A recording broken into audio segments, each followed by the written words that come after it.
This is Google Apps Updates Roundup number 129. In this episode, I will show you more than 26 new features in 10 different Google apps, so make sure all your apps are up to date and let me show you what's new.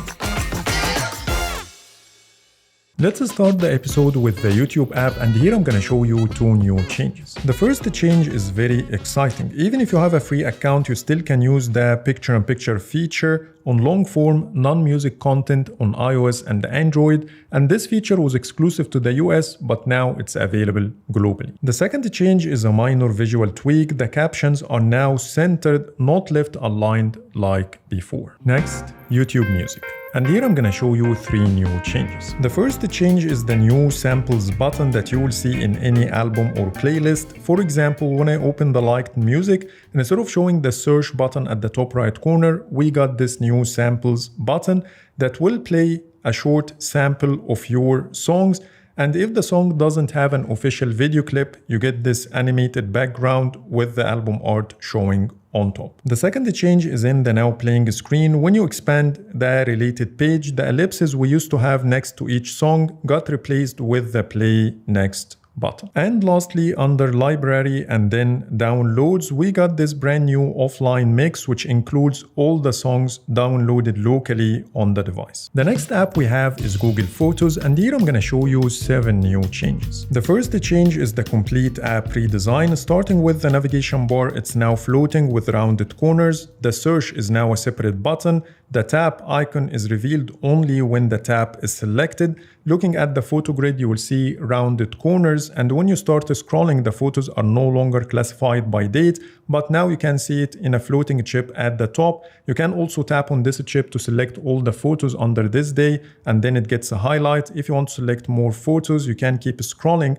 and tap on the relevant chip like this. Also, when you go to the search page, you will see a brand new icon that matches the one in the button instead of using the Gemini icon like before. Moving to the video player, we got a brand new related button at the bottom right corner. The word related disappears after a few seconds. The button icon is dynamic. It reveals a couple of the related videos thumbnails, and when you tap on it, it will take you to the related videos under the Explore page that you can also access by going to the Memories carousel. Under the photo editor and then actions, we got a brand new category called Touch Up. This one includes multiple tools to enhance your look in portraits and selfies. The feature automatically detects faces, and you can tap on each one to enlarge it like this. Then all the tools appear in a carousel. The first one is called Heal. Here you can choose the brush size first and then highlight the part you want to edit. You get undo and redo buttons at the bottom right corner. Then we have Smooth, which only includes a slider to smooth out your skin, and you can reset any of the sliders by tapping on this button. Then we have Under Eyes to remove the black spots. We have Irises, which adds extra glow to your eyes. Teeth to enhance your teeth look. Eyebrows. And finally, we have lips, so you can make your lips more red or pale as shown now on the screen. We also got multiple new features under the video editor. The first one is the new camera icon for the export frame feature instead of the curved arrow. Under audio, the mute option got replaced with volume because now you have the ability not only to mute the video like before, but also adjust the volume like this. We got a quick shortcut to the music option, which didn't exist before, but you can also access it from the main carousel by going to music.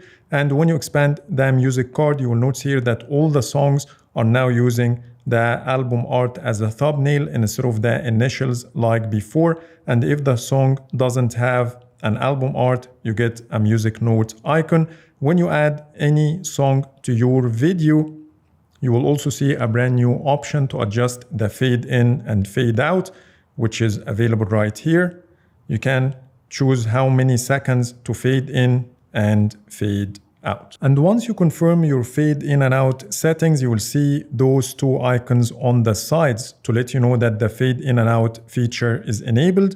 Also, when you go to volume, now you have the ability to mute each item separately with redesigned sliders as well. Now let's talk about Gemini, and here I'm gonna show you 3 new changes. I already created a separate video talking about the redesigned Gemini app that you can check by clicking the link showing now on the screen or in the description below, but there are few things that I missed to mention. The first one is the slightly redesigned Gemini icon. I think the red color is now a little bit more prominent than the previous version, and here is how it looks now. The second change is the ability to generate Google Workspace documents, Microsoft Office documents, PDFs, and other file types using the Gemini app. So as an example, I'm asking Gemini to create a Word document including the top new features in Android 17, and let's give it some time and see what's gonna happen. In this scenario, it generated a Google Docs file instead of Word, but maybe I need to be more specific and say the word Microsoft, but either way, let's take a look at the file.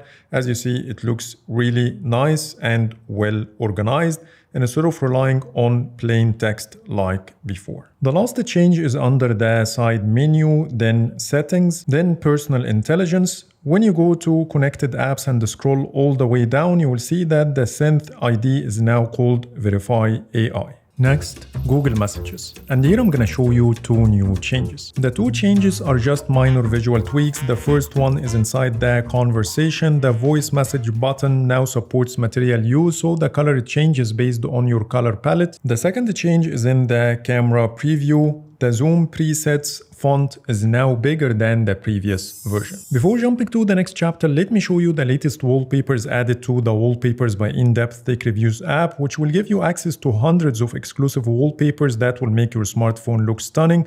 You have seen some of them throughout the video to show you how they look in real life. Plus, you have the ability to download any of these wallpapers locally on the device, so you can apply the operating system wallpaper effects on any of them.